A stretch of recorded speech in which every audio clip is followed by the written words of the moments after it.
Welcome to our online class from High Star and North City Public Secondary School and College.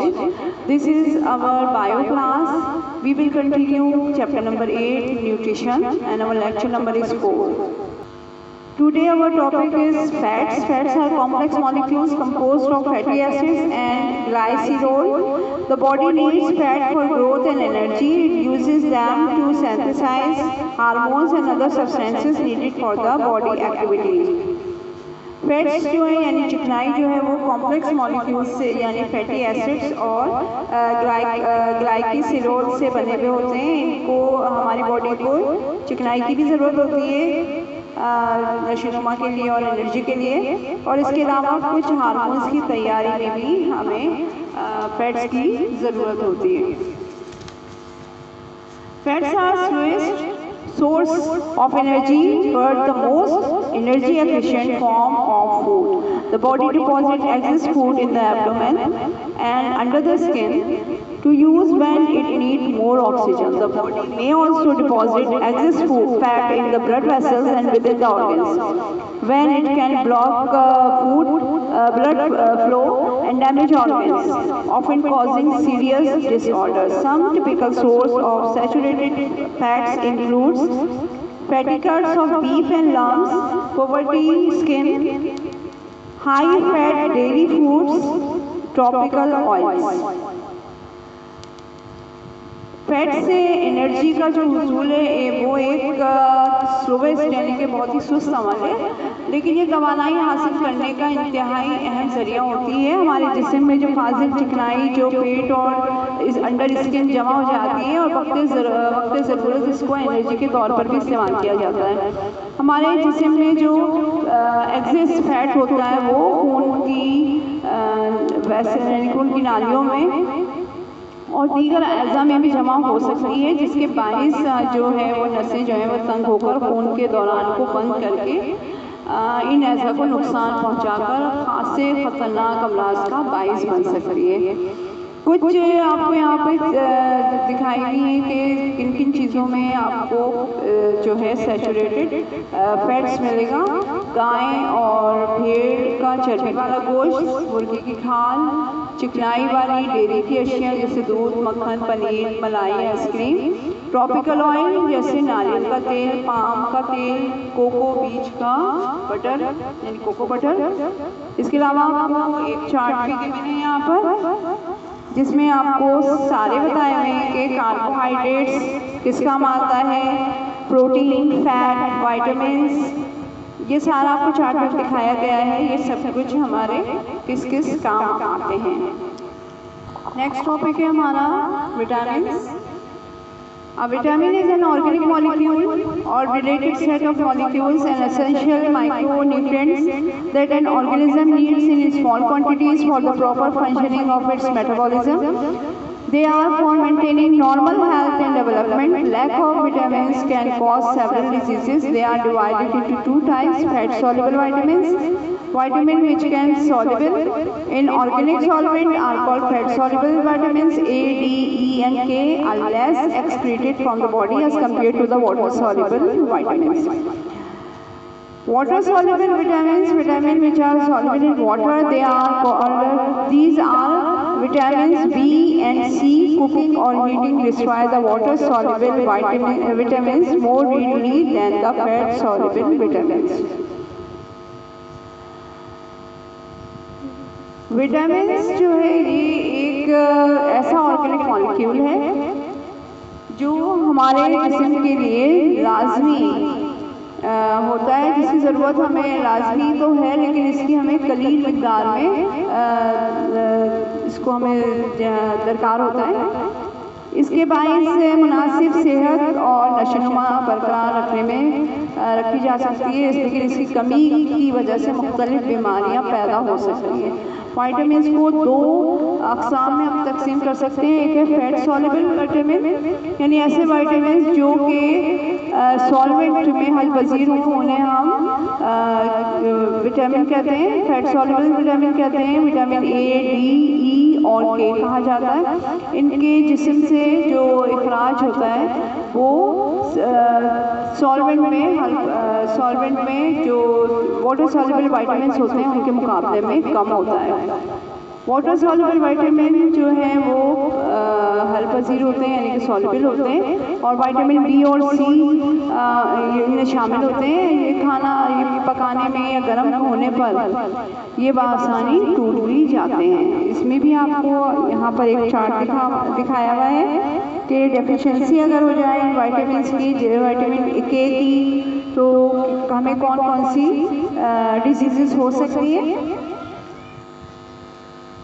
Vitamin के से bleeding disorder हो सकता है, vitamin D से rickets और ऑस्टियोमैलेशिया हो सकता है, विटामिन सी से सिकुरी हो सकती है, विटामिन बी से बेरीबेरी हो सकती है, सारी डिजीजेस हैं। विटामिन ए से night blindness, eye infection, rough skin और रेस्पिरेटरी इन्फेक्शंस हो सकते हैं। Minerals, a class of naturally occurring solid inorganic substances with a characteristic crystalline form. Minerals are vital for proper human health. Essential minerals include calcium, iron, zinc, iodine, chromium. Deficiencies can result in serious health conditions such as brittle bones, poor blood oxygenation. Minerals are found in a variety of food including dairy and meat products. Minerals जो हैं वो हमारी सेहत के लिए ज़रूरी होते हैं, और ये किन किन चीज़ों में शामिल होते हैं। कैल्शियम में होते हैं, आयरन में होते हैं, जिंक में होते हैं, आयोडीन और क्रोमियम में होती है। लेकिन इसकी जो डेफिशिएंसी है, अगर इसकी कमी हो जाए तो हमें मौलिक हेल्थ कंडीशंस हो सकती हैं, जैसे कि बोन्स का नाजुक हो जाना, खून में ऑक्सीजन की कमी हो जाना, और नमकिया और मुख्तलिफ अक़साम की ग़िज़ा जैसे दूध से बनी हुई अशिया और गोश्त या इसकी मसनूआत से हम हासिल कर सकते हैं। Metabolic function of calcium. Calcium metabolism refers to the movement and regulation of calcium ions Ca in and out of the various body compartments. Good calcium nutrition along with the low salt and high potassium intake prevents from hypertension and kidney stone. यहाँ पे आपको calcium का बताया हुआ है। Calcium को हमें किस तरह लेना चाहिए। कहते हैं कैल्शियम में जो मेटाबॉलिक फंक्शन होते हैं, इससे मुराद ये है कि कैल्शियम आयंस की जिस्म में मुख्तलिफ एज़ा में दाखिल होना या बाहर निकलने जैसी मूवमेंट को, उसको कंट्रोल करने को भी कहते हैं हम, कंट्रोल भी करता है। मुनासिब कैल्शियम वाली ऐसी खुराक जिसमें नमक की कमी हो जाए या पोटेशियम की कसरत हो जाए, तो ये हमें कौन कौन सी बीमारी हो सकती है। इससे हमें हाइपरटेंशन भी हो सकता है और किडनी स्टोन यानी गुर्दों में पथरी भी हो सकती है। लेकिन ये चीज़ें हमें क्या है, मुनासिब कैल्शियम से हम इन चीज़ों पर कंट्रोल कर सकते हैं। हाइपरटेंशन से और किडनी स्टोन्स पे हम काबू पा सकते हैं। सोर्सेज ऑफ कैल्शियम इंक्लूड, वो कौन से सोर्सेज हैं जहाँ से हम कैल्शियम हासिल कर सकते हैं। मिल्क है, चीज़ है और अदर डेयरी फूड्स हैं, सोयाबीन्स हैं, ब्रेड है, ग्रीन लीफ वेजिटेबल्स हैं, नट और फिश। ये तमाम चीज़ें हम अपनी खुराक में शामिल करेंगे तो हमें कैल्शियम मुनासिब मिक़दार में हासिल हो जाएगी। इसके अलावा यहाँ पर एक और चार्ट दिया हुआ है जिसमें आपको सिम्टम्स दिखाए हैं डेफिशिएंसी ऑफ कैल्शियम के। अगर हमारी जिस्म में कैल्शियम की मिक़दार कम होगी तो हमारी सांस भी फूलेगी, फैंटिंग भी होगा, हार्ट फेलियर भी हो सकता है, nervousness and tingling sensation around the mouth और in the finger and toes, और हमारे जो क्या कहते हैं हाथ और पैरों की उंगलियों का सुन हो जाना या झनझनाहट हो जाना, ये भी हो सकती है। इसके अलावा डिफ़िकल्टी स्वेलिंग, निकलने में भी मुश्किल हो सकती है। Voice changes due to the spasms of larynx, हमारी आवाज़ भी बदल सकती है। चेस्ट पेन हो सकता है, वीजनिंग हो सकती है। Muscle cramps particularly back and leg में प्रोग्रेस टू मसल्स स्पम्स, यानी जो पट्टे होते हैं उसमें खिंचाव भी हो सकता है। नेक्स्ट टॉपिक है हमारा metabolic function of iron. Iron plays a major role in oxygen transport and storage. It is a component of hemoglobin in red blood cells and microglobin in muscle cells. Some of the best plant and animal sources of iron: beans and lentils, tofu, dark green leafy vegetable as spinach.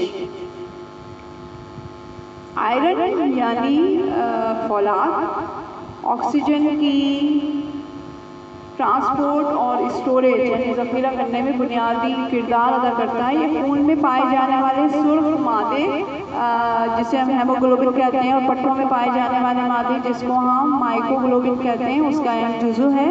फौलाद से भरपूर चंद नबियाती यानी कि जो हम source हैं, जो plant और animal source हैं वो क्या क्या है? लोबिया और दालें हैं, सोयाबीन, टोफू का मतलब है सोयाबीन से बनी हुई चीज़ें, गहरी सब्ज रंगत वाली पत्तों वाली सब्जियां जैसे कि पालक। यहाँ भी आपको चार्ट दिया हुआ है, इसमें दिखाया हुआ है डेफिशिएंसी सिम्टम्स ऑफ आयरन। अगर हमारे बॉडी के अंदर फौलाद की कमी हो जाए तो क्या क्या डेफिशिएंसी हो सकती है? Extreme fatigue, pale skin, chest pain, fast heart beat और shortness of breath, brittle nails, weakness, headache and dizziness, inflammation और पुअर एपेटाइट इन इन्फेंट्स। ठीक है, ये सारी बीमारियां हमें हो सकती हैं अगर हमारे जिस्म में आयरन की कमी हो जाए। आज का टॉपिक हम यहीं पर ही ख़त्म करते हैं। नेक्स्ट क्लास में हम इस आगे के टॉपिक्स को कंटिन्यू करेंगे। हमारे तमाम लेक्चर्स को अपने YouTube चैनल्स पर आप आसानी सर्च कर सकते हैं। DHSPSS and DNCPSS, in channels को आप सब्सक्राइब ज़रूर करें। अगले लेक्चर तक के लिए अल्लाह हाफ़िज़।